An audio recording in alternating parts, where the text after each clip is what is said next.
마태복음 22장 37절에서 40절까지입니다.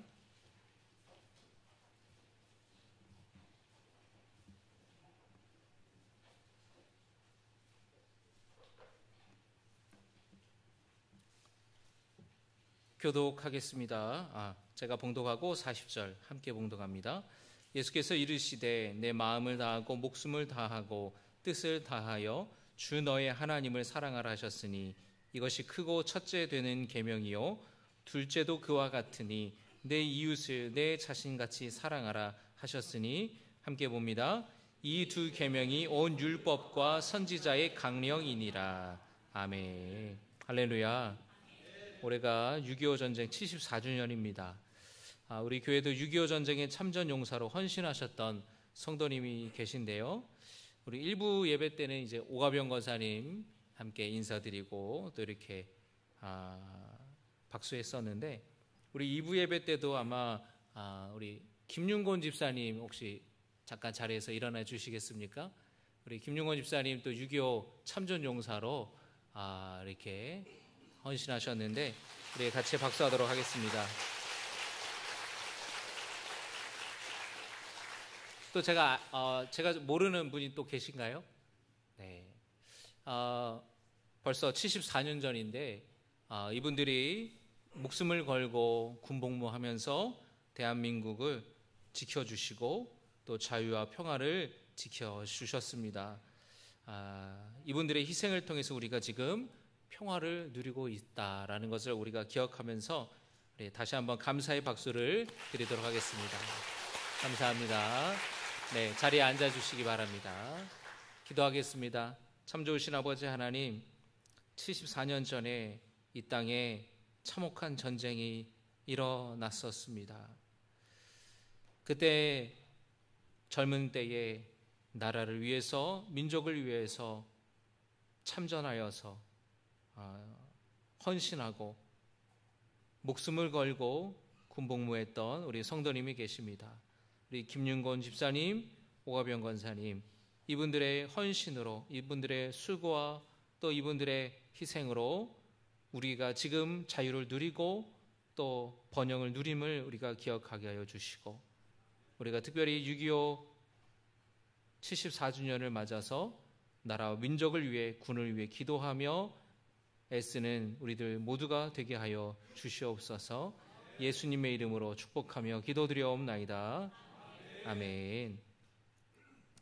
지난 목요일에 우리 기독장병 구국성회를 잘 다녀왔습니다. 6.25를 기념하여서 매년 수천 명의 기독장병들이 모여서 나라와 군을 위해 기도하고 예배하는 귀한 시간을 갖습니다. 그 중에 군대 와서 처음 교회를 다니게 됐다든지 또 한동안 교회에 다니지 않다가 군대 와서 믿음을 회복한 장병들과 지역 교회와 결연하는 행사를 했었습니다.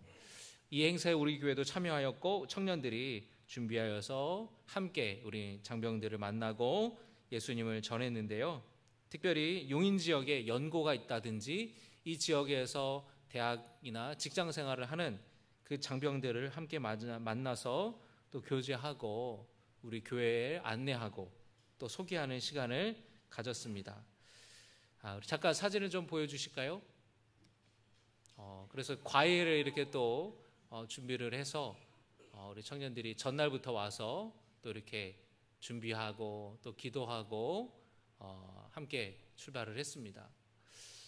파주에 있는 오살리 최자실 금식기도원 가서 저기 집회에 참여한 용사들인데 작년보다 더 많은 용사들이 왔대요. 그래서 거의 5천 명 이상이 함께 집회를 해서 이 집회에 또 우리 청년들도 함께 1시간 정도 참여하는 시간을 가졌고요. 그래서 저렇게 부스를 교회별로 결연을 신청한 교회에서 부스를 이렇게 다 설치를 이제 부대에서 해줬습니다. 그래서 우리 부스에 이렇게 찾아오는 형제들, 기웃기웃거리고 있는 형제들, 우리 청년들이 적극적으로 오라고. 그래서 조선희 권사님이 음료랑 또 쿠키도 또 찬조해 주셔가지고 저 자리에 함께 만나서 서로 군생활 어떠냐 이렇게 얘기도 하고 또 함께 저녁 후에 또 우리 교회 나올 수 있도록 이렇게 안내를 또 해줬습니다. 우리 수고한 청년들 여러분 위로해 주시고 격려해 주시기를 바라고, 함께 결연을 맺은 청년들이, 군인들이 우리 저녁 후에 우리 교회로 와서 신앙생활을 이어갈 수 있도록 기도해 주시기를 부탁을 드립니다. 지난주에 이어서 우리 감리교회 역사를 주제로 함께 말씀을 나누고자 합니다. 올더스게이트 거리에서 열린 집회에 참여하였던 이 웨슬리 목사님은 정말 뜻하지 않게 그 시간에 예수님을 인격적으로 경험하고 회심을 하게 됐습니다. 그 웨슬리 목사님은 야외에서 열린 집회에 와서 말씀을 전해달라는 조지 휘필드 목사님의 요청을 받았습니다. 이 교회가 아닌 바깥에서 설교한다라는 게 영국 성경의 규칙과 어긋나서 주저하는 마음이 있었는데, 휘필드 목사님이 간곡하게 여러 번 요청을 하여서 거절을 할 수가 없었습니다. 그래서 웨슬리 목사님이 브리스톨을 가게 되는데요, 마음에 내키지는 않았지만 말씀을 전하기 시작하였습니다. 그런데 우리 사진 보여주시면은 이제 바깥에서 이렇게 모여서 예배를 드리는 거죠. 햇빛을 피할 수 있는 장소도 없고 마이크 시스템도 없고 또 불편한 야외에서 많이 몰려든 그 사람들에게 웨슬리 목사님이 설교를 전하는데, 말씀을 전할수록 웨슬리 목사님의 마음에 뜨거워지는 거예요. 그리고 말씀을 전할 때에 하나님께서 그 집회 가운데 부어주시는 은혜가 너무나 놀라웠습니다. 웨슬리 목사님은 자기가 머리로 알고 있었던 그 하나님에 대해서 가슴으로 만나고 체험한 자신의 신앙의 그 체험, 그 뜨거운 주님의 십자가의 보혈을 전할 때에 많은 사람들이 웨슬리 목사님의 말씀을 듣고 자기 죄를 깨달아서 눈물로 회개하고 새로운 삶을 살기로 결단하였습니다. 병 고침받는 사람들이 나타나기도 하였어요. 웨슬리 목사님이 4월부터 12월까지 연말에 브리스톨 지역을 돌아다니면서 복음을 전하였는데, 이후에 이 브리스톨뿐만 아니라 브리스톨과 잉글랜드 북부에 뉴캐슬, 맨체스터, 리버풀과 같은 공장들이 많은 이 도시들을 찾아가서 복음을 전하였고, 쉴 새 없이 말씀을 전하였는데, 그래서 이 목사님의 사역은 지도를 보시면 런던과 또 브리스톨과 잉글랜드 북부 지역, 이 세 곳을 중심으로 사역을 주로 하게 되고, 또 이곳을 중심으로 많은 부흥이 일어나게 됩니다. 그리고 이 웨슬리 목사님이 런던에서 버려진 공장을 구입을 해서 예배 초소로 삼았는데, 많은 성도들이 찾아오게 되면서 새로운 예배당을 짓습니다. 1778년에 교회 예배당을 새로 짓게 되는데, 사진 보시면은 웨슬리 채플이라는 예배당을 지었어요. 그 예배당 앞에 이 웨슬리 목사님의 동상이 있고 그 앞에 서 있는 사람이 접니다. 제가 20살 때 유럽 배낭여행 갔을 때 이 런던에서 이제 웨슬리 목사님이 사역했던 곳을 이렇게 방문해서 사진도 찍고 방문했던 기억이 나요. 우리 성도님들이나 우리 청년들도 기회가 되면 저렇게 영국을 방문해서 우리 감리교의 뿌리를 찾아가는 그런 시간들을 가지면 참 좋겠습니다. 자, 여러분, 저 웨슬리 목사님의 동상을 보시면은, 가까이 클로즈업된 동상을 보시면은 한 손에는 성경을 들고 있고 한 손에는 축복하는 그런 모습이에요. 예배당 안의 모습을 보시면은 다음과 같습니다. 굉장히 오래된 예배당이죠. 저곳에서 마가렛 대처 수상이 결혼을 했다고 합니다. 근데 이제 웨슬리 목사님의 그 설교단, 가운데 설교단 뒤쪽을 보시면은 웨슬리 목사님이 설교 가운데 가장 많이 사용했던 단어가 거룩이라는 단어랍니다. 홀리. 그래서 그 뒤에 홀리라고 써 있죠. 하나님께서 말씀하시지 않았습니까? 내가 거룩하니 너희도 거룩하라고. 거룩을 위해서, 성결한 삶을 위해서, 성화된 삶을 살기 위해서 웨슬리 목사님이 말씀을 강조하였던 것을 우리가 보게 됩니다. 그리고 설교단 뒤에 말씀들이 이렇게 글씨가 적혀져 있는데, 가운데는 사도신경이 기록되어 있고요. 그리고 왼편과 오른편에는 우리 같이 오늘 본 말씀, 마태복음 22장 37절과 38절의 말씀이 왼편에 기록되어 있습니다. 내 마음을 다하고 목숨을 다하고 뜻을 다하여 주 너의 하나님을 사랑하라 하셨으니 이것이 크고 첫째 되는 계명이요. 사진 띄워주세요. 그 다음에 오른쪽에는 내 이웃을 내 몸과 같이 사랑하라. 39절과 40절의 말씀이 기록되어 있어요. 그래서 우리는 이것을 통해서 웨슬리 목사님의 목회 철학, 그리고 감리교가 강조하는 것이 무엇인지를 우리는 알 수가 있습니다. 여러분, 우리 교회의 비전도 있죠. 하나님을 사랑하고 이웃을 사랑하는, 바로 예수님이 강조하셨던 그 말씀, 웨슬리 목사님이 평생에 목회하면서 하나님을 뜨겁게 사랑하고 하나님께 받은 사랑을 이웃에게 전하는 이 말씀들을 또 우리가 그 신앙의 전통을 이어받고 있다는 거예요. 우리 신앙의 기초가 뭐냐? 하나님을 사랑하는 것입니다. 한번 따라 하시겠습니다. 하나님을 사랑하는 것이 신앙의 기초다. 다시 한번요. 하나님을 사랑하는 것이 믿음이다. 하나님을 사랑하는 것, 믿음은 하나님을 사랑하기 때문에 나타나는 표현이에요. 하나님을 믿음으로 사랑하는 거예요. 한번 여러분 생각해 보십시오. 누군가와 여러분 사랑에 빠진다고 생각해 보세요. 그러면 계속 보고 싶고 얘기 나누고 싶고 목소리 듣고 싶고 함께 시간을 보내고 싶지 않습니까? 하나님을 사랑하면, 하나님과 사랑에 빠지면 예배 드리고 싶고 말씀 듣고 싶고 또 기도하고 싶어져요. 반대로 하나님을 사랑하는 마음이 없다면, 하나님을 사랑하는 마음이 식어져 있다면 예배 드리고 기도하고 말씀 보는 시간이 즐거울 수가 없습니다. 여러분, 처음에 연애를 남자 여자가 이성이 이제 사랑에 빠져서 서로 사랑하고 또 서로 데이트할 때 약속을 잡고 이제 데이트하러 가면은 그 전날 밤부터 내일 무슨 옷을 입을까, 내일 머리를 어떻게 할까, 내일 뭘 먹을까 준비하지 않습니까? 그 시간이 기다려지고요. 그런데 한 5년, 10년 연애를 해보세요. 그러면은 때로 만나러 가는 게 귀찮을 때가 있겠죠. 그리고 나를 위해 하는 말들이 잔소리처럼 느껴지는 거예요. 사랑이 식어버리면 사람과 사람 사이에서도 이런 모습이 나타난다는 겁니다.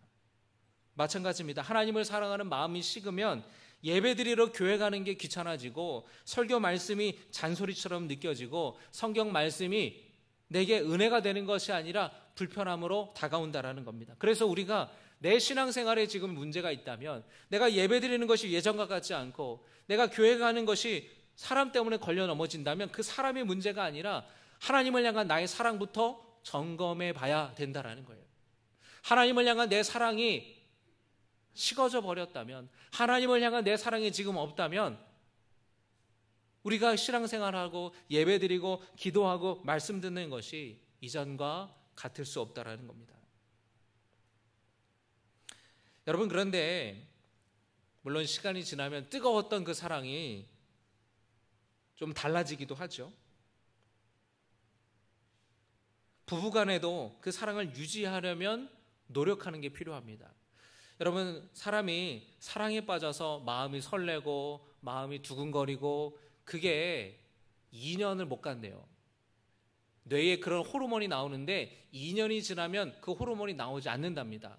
그러니까 여러분, 남자들이 나는 전지현이랑 결혼하면 좋겠다, 나는 뭐 송혜교랑 결혼하면 좋겠다, 2년 지나면 똑같다라는 거예요. 우리 여자분들 임영웅 너무 좋다, 너무 설렌다, 2년 지나면 임영웅이나 김영웅이나 그게 그놈이, 그게 그거라는 거예요. 왜냐하면 그 뇌에서 누군가와 사랑에 빠졌을 때에 설레고 두근거리는 역할을 하는 호르몬이 2년이 유효기간이라는 거예요. 그러면 2년 뒤에는 어떻게 합니까? 그 사랑의 떨림과 설렘이 없으면 헤어집니까? 그렇지 않은 거죠. 그 사랑을 계속해서 지속시키고 유지하기 위해서 부부간에도 노력이 필요하다라는 거예요. 하나님을 향한 사랑이 계속해서 하나님을 향한 사랑을 유지하기 위해서는 우리 편에서도 노력이 필요하다라는 겁니다. 기도로 살아가고 말씀으로 살아가고 불을 꺼트리지 않으려면 장작을 계속 넣어줘야 되는 것처럼 우리 신앙이 식지 않게, 불이 사그러들지 않게 기도의 장작을 넣어주고 말씀의 장작을 넣어줘야 된다라는 거예요. 그래서 웨슬리 목사님은 회심을 체험하고 나서 이전에 살아왔던 경건한 삶, 규칙적인 삶을 버리지 않았습니다. 오히려 그 믿음을 유지시키기 위해서 더 강조를 하였어요. 여러분 사진 보여주시면 웨슬리 목사님의 그 사택 안에 있는, 들어가 봤는데요. 들어갈 수 있어요. 그런데 저기에 어떤 공간이, 조그마한 공간이 있습니다. 여러분 저 공간이 뭐 하는 공간일까요? 뭐 하는 방일까요? 기도실이에요. 기도실. 개인 기도실이 자기 집 안에 있는 거예요. 그래서 웨슬리 목사님은 항상 기도하며 하나님을 의지하고 기도하며 하나님과 교제했던 분이세요. 여러분 어떤 분들은 그런데 하나님을 사랑하는 것이 어렵다라고 말씀하시는 분이 있으세요. 정말 내 마음에 나는 정말 하나님을 사랑하는 건지 잘 모르겠다라고 말씀하시는 분이 있습니다. 그런데 여러분 사랑은 감정 이상의 것입니다. 한번 따라하시기 바랍니다. 사랑은 감정 이상의 것이다. 여러분 우리가 감정에 속으면 안 돼요. 여러분 우리가 집회 가운데 예를 들면 어떤 찬양 집회를 한다든지 또는 어떤 말씀을 듣는 집회에서 우리가 은혜 받았다라는 말을 많이 쓰는데 그것은 감정 이상의 것을 말하는 겁니다.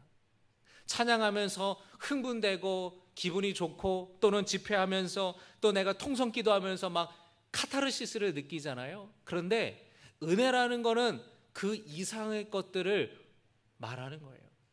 그 모든 것 하나님이 내게 주셔서 내 마음에 위로하여 주시고 위로도 느끼고 마음의 평안도 느끼고 기도하며 뜨겁게 정말로 내 안에 있는 모든 것들이 씻겨나가는 정말 해소되는 시원함도 느끼고 뜨거움도 느끼고 그 모든 것을 다 포함하는 이야기입니다. 사랑도 그래요. 사랑도 감정의 이상의 것입니다. 시간이 지나면 여러분의 그 설렘과 가슴 떨림은 다르게 바뀌어지는 겁니다. 어떻게 바뀌어질까요?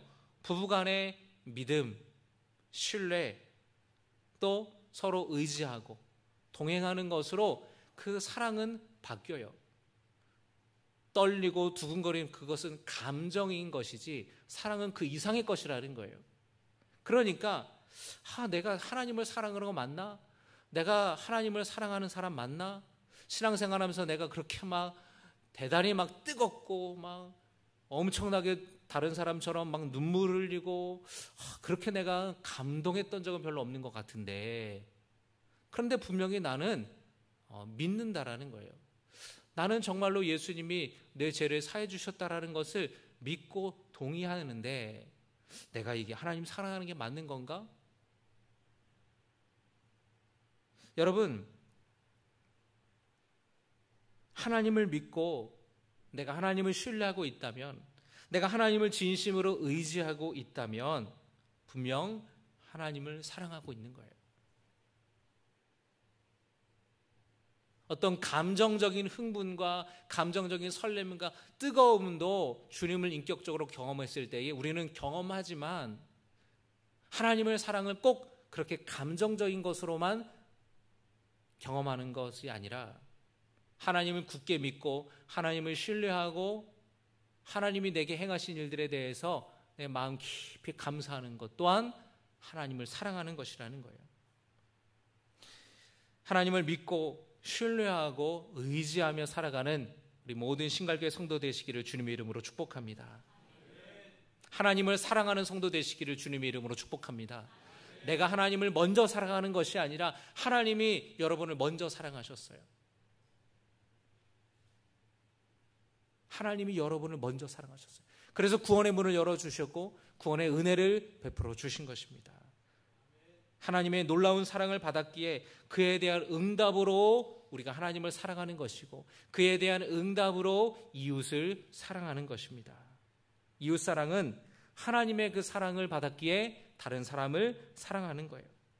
내게 받은 사랑을 다른 사람에게 전해주는 겁니다.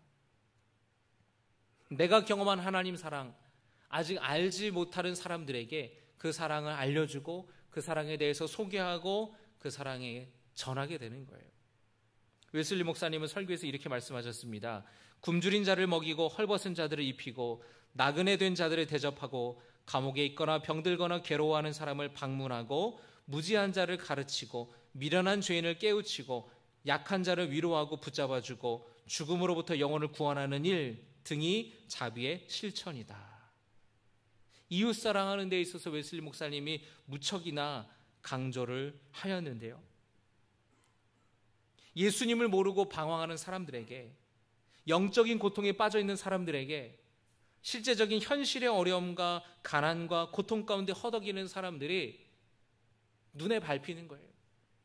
주님의 사랑을 알기 전에는 들어오지 않았던 사람들이 주님의 사랑을 알게 되고 주님의 사랑을 깨닫게 된 다음에는 그 사람들의 눈에 밟히게 되고 안타까운 마음이 들게 되고 궁휼한 마음이 들게 되어서 주님께서 내게 주신 그 사랑을 전하지 않을 수 없게 되고 나누지 않을 수 없게 된다라는 것이에요.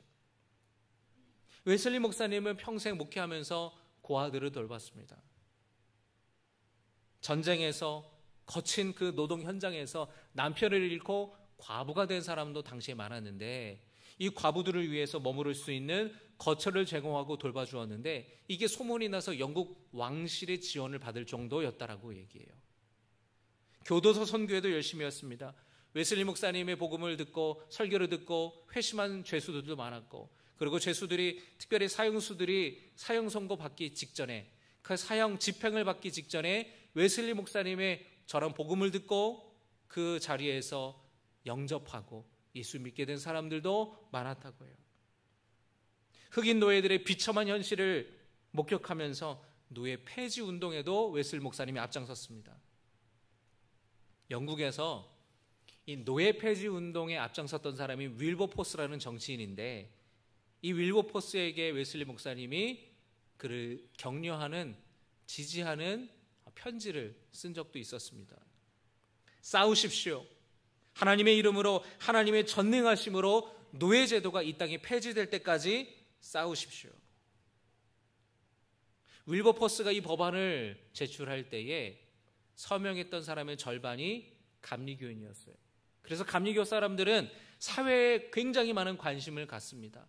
사회에 구제하고 어려운 일이 있고 도와주는 데에 앞장서는 사람들이 다 감리교인이었어요. 그래서 웨슬리 목사님의 설교를 듣고 변화된 사람들이 영국 사회를 변화시켜 나갔다는 거예요.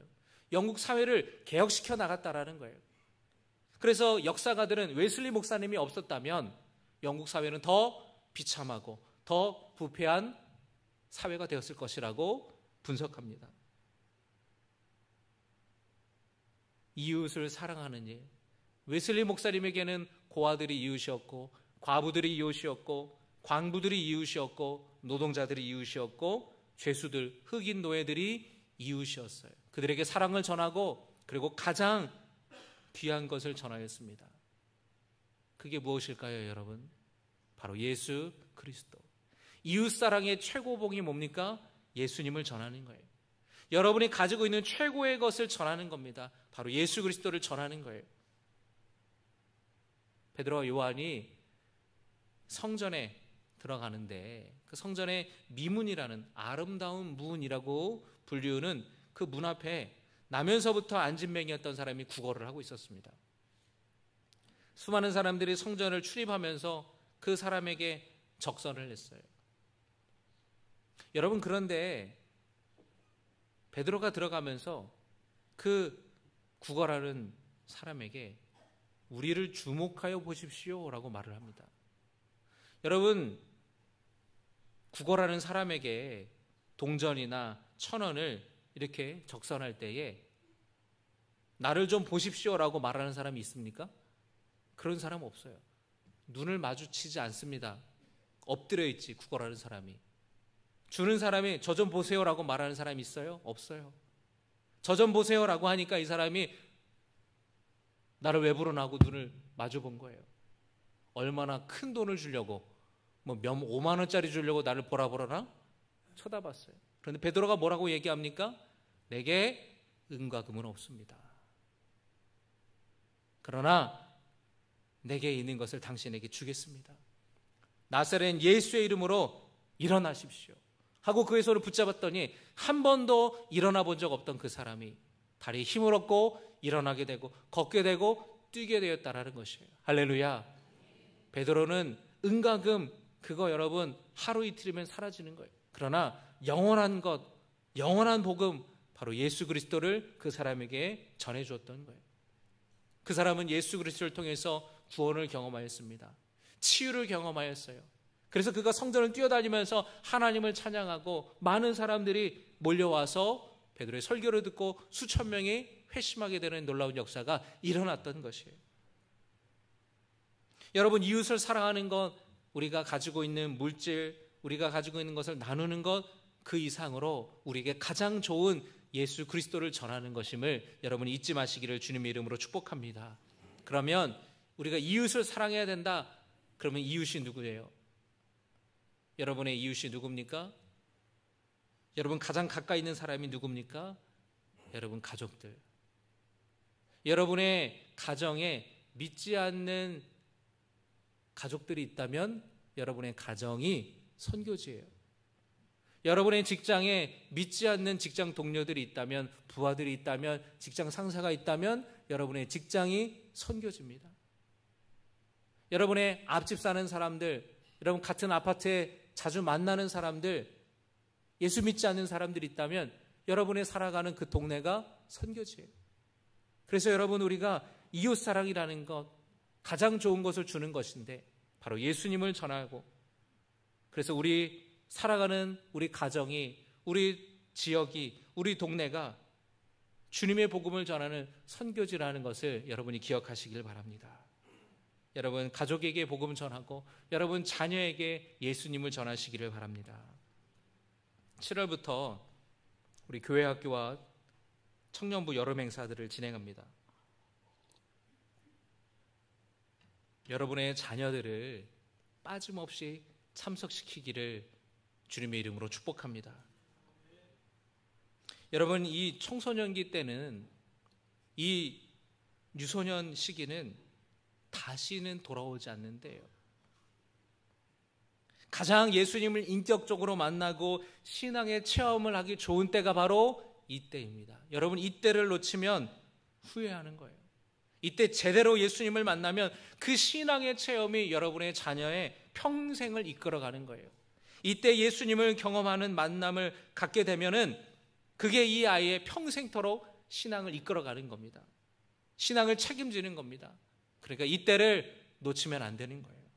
학원 때문에, 여러분 개인적인 일정 때문에 빠지는 일이 없도록 여러분의 자녀들을 다 주님께로 이 여름 행사에 수련회에 보내시기를 바랍니다.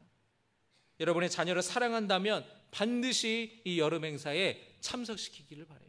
여러분 주변에 고민하는 사람들이 있습니까? 이번에 애가 이제 고등학교로 가는데, 이번에 이제 고3이 되는데, 고등학교 2학년이 되는데, 학원 특강이 있는데 고민하는 사람이 있어요? 그러면 여러분, 아니에요 집사님, 아니에요 권사님, 지금 이때를 놓치면 안 돼요. 나중에 더 힘들고 더 괴로웠고 고민될 때가 있다고. 지금 예수님을 만나게 해야 된다고. 그렇게 여러분 주변에 권면하시기를 바랍니다. 존 웨슬리 목사님은 아이들에게 관심이 많았어요.